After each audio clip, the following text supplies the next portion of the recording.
Now, developing the art form of action figure photography is of paramount interest to James Paul and Vikram Rambhajan, who see it as an opportunity to eventually earn a profit. Sunil Lalla has more in tonight's Business Insight segment.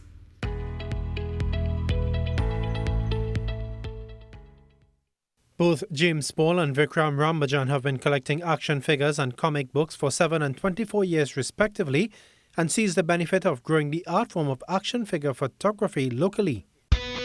The toy industry is a multi-million-dollar industry globally, with action figures being released ever so often, ranging from as little as US $25 to US $300, with bigger statues close to US $5,000.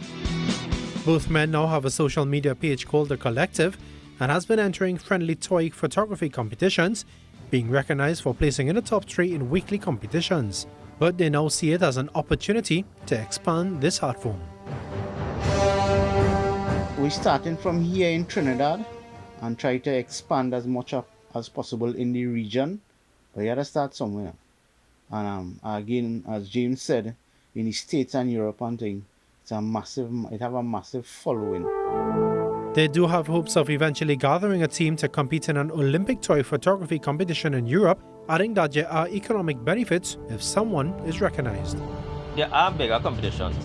They have Olympics, and then they basically, a lot of people do it because they hope the toy companies actually fund them. They send like figures that now release and stuff like that. So toy companies use a lot of photographers to advertise their work.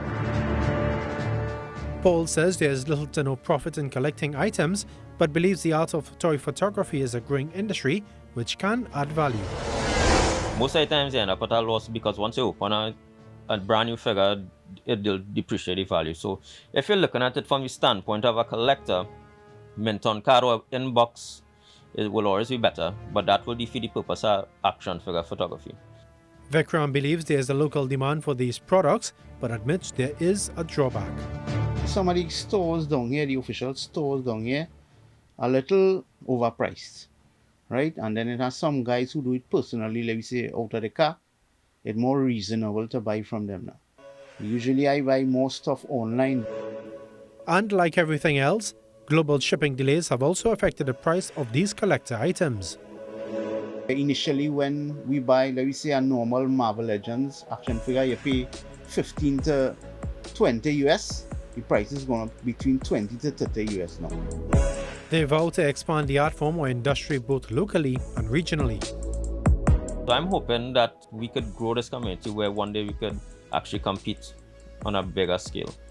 They also create their own dioramas, which is a replica of a scene to bring their photography to life. These entrepreneurs are hoping to tap into this niche market. I am Sunil Lalla with your TTT News Business Insight.